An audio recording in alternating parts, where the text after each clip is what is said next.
आदरणीय साथियों नमस्कार, आपका स्वागत है, अभिनंदन है अपने चैनल विधि ज्ञान चर्चा में। मैं आर.एस. धीमान एडवोकेट। साथियों आज का हमारा टॉपिक है, आज का विषय यानी आज हम चर्चा करेंगे उत्तर प्रदेश राजस्व संहिता 2006 के अध्याय 3।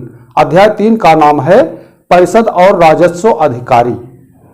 अध्याय 3 में धारा 11 है, यानी अध्याय 3 के अंतर्गत धारा 11 है जिसमें आयुक्त और अपर आयुक्त के संबंध में है। तो साथियों इस धारा में आयुक्त और अपर आयुक्त की नियुक्तियों के संबंध में बताया गया है और उसकी अधिकारिता और उसके नियंत्रण, कर्तव्यों और शक्तियों के संबंध में है। तो साथियों धारा 11 की हम उपधाराओं के संबंध में भी चर्चा करेंगे। इससे पहले जो हमारे चैनल पे हमारे व्यूअर्स नए हैं, अभी तक हमारे चैनल को सब्सक्राइब नहीं किया है, कृपया चैनल को सब्सक्राइब कर लें, वीडियो को शेयर करें, लाइक करें और साथियों कमेंट भी किया करें। साथियों ये वीडियो सभी के लिए बहुत ही महत्वपूर्ण है। तो साथियों अब आइए देखते हैं व्हाइट बोर्ड पे, विधिवत तरीके से समझते हैं विधि ज्ञान चर्चा। साथियों हमारे चैनल का नाम है विधि ज्ञान चर्चा। हमने व्हाइट बोर्ड पे इंग्लिश और हिंदी में लिख रखा है। और उसके बाद देखते हैं उत्तर प्रदेश राजस्व संहिता 2006, इंग्लिश में जिसे उत्तर प्रदेश रेवेन्यू कोड 2006 कहा जाता है, शॉर्ट फॉर्म में यूपीआरसी 2006 कहा जाता है। उत्तर प्रदेश राजस्व संहिता 2006 के अध्याय 3 का नाम है परिषद और राजस्व अधिकारी। उत्तर प्रदेश राजस्व संहिता 2006 के अध्याय 3 जिसका नाम है परिषद और राजस्व अधिकारी। अध्याय 3 के अंतर्गत धारा 11 है जिसमें आयुक्त और अपर आयुक्त के संबंध में है।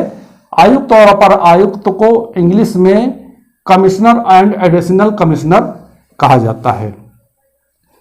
तो अब साथियों देखते हैं कि धारा 11 की उपधारा 1 में क्या प्रावधान है।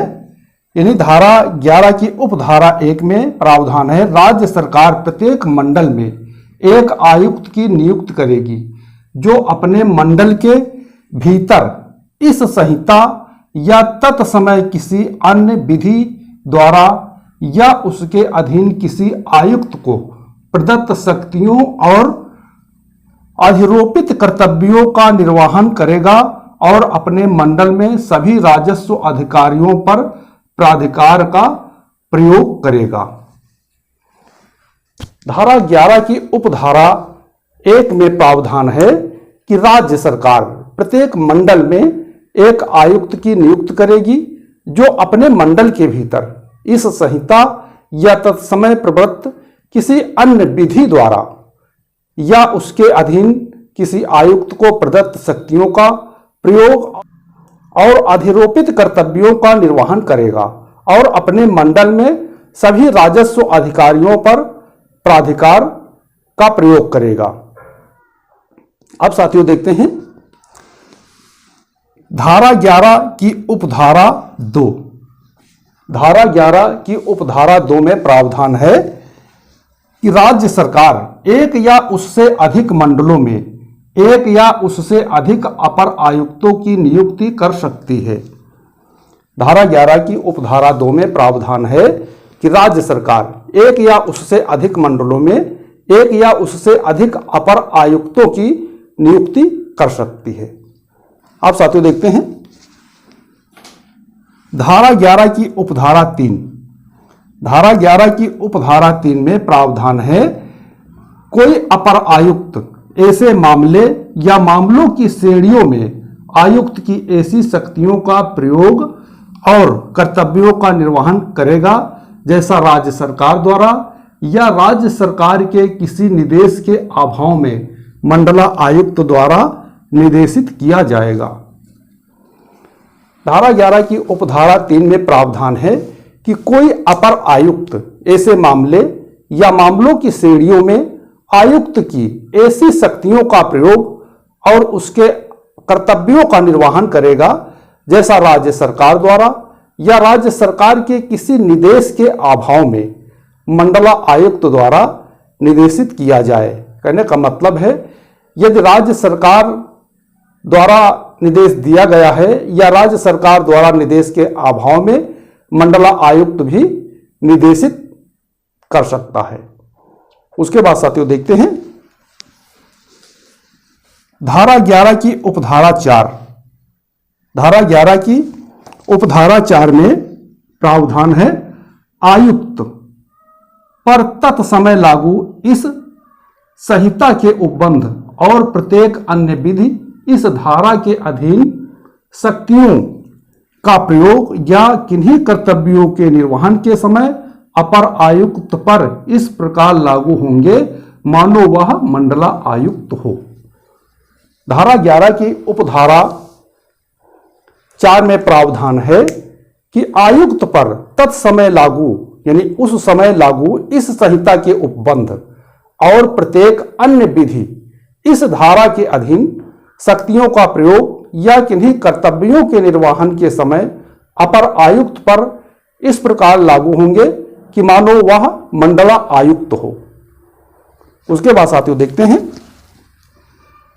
धारा 11 की उपधारा 5, धारा 11 की उपधारा 5 में प्रावधान है कि राज्य सरकार नियुक्त करते समय या उसके पश्चात किसी भी समय किसी अपर आयुक्त को अपर आयुक्त न्यायिक के रूप में पदाभिहित कर सकती है और किसी ऐसे अपर आयुक्त न्यायिक को केवल न्यायिक कार्य आवंटित किया जाएगा। ऐसे अपर आयुक्त न्यायिक ऐसे मामले या मामलों की श्रेणियों में आयुक्त की ऐसी शक्तियों का प्रयोग और कर्तव्यों का निर्वहन करेगा जैसा राज्य सरकार निर्देश दे या राज्य सरकार के किसी निर्देश के अभाव में मंडला आयुक्त द्वारा निर्देशित किया जाए।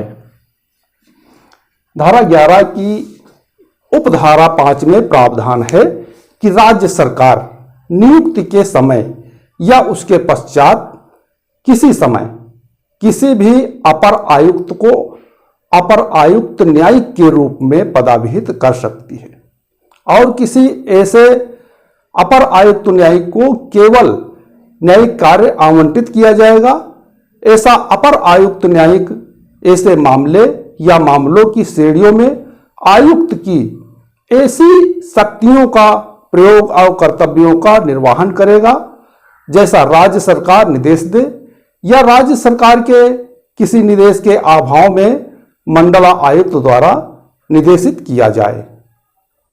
तो साथियों, आज हमने इस वीडियो के माध्यम से समझा उत्तर प्रदेश राजस्व संहिता 2006 के अध्याय 3। अध्याय 3 का नाम है परिषद और राजस्व अधिकारी। अध्याय 3 के अंतर्गत धारा 11 है जो आयुक्त और अपर आयुक्त के संबंध में है। धारा 11 में आयुक्त और अपर आयुक्त की नियुक्ति, उसकी अधिकारिता, उसके नियंत्रण, उसके कर्तव्यों और उसकी शक्तियों के संबंध में है। तो धारा 11 की उपधाराओं के संबंध में भी हमने चर्चा किया। तो साथियों, हमें पूरा विश्वास है कि आप इस टॉपिक को पूर्णतः समझ गए होंगे। यदि कहीं पे कोई बात समझ में ना आई हो तो आप फोन के द्वारा, व्हाट्सएप के द्वारा, कमेंट के द्वारा जानकारी प्राप्त कर सकते हैं। तो साथियों, हमारा पुनः निवेदन है कि जो हमारे चैनल पे हमारे व्यूअर्स नए हैं, अभी तक हमारे चैनल को सब्सक्राइब नहीं किया है, कृपया चैनल को सब्सक्राइब कर लें, वीडियो को शेयर करें, लाइक करें और साथियों कमेंट भी किया करें। तो साथियों, आज के वीडियो में बस इतना ही। अगले वीडियो तक के लिए नमस्कार।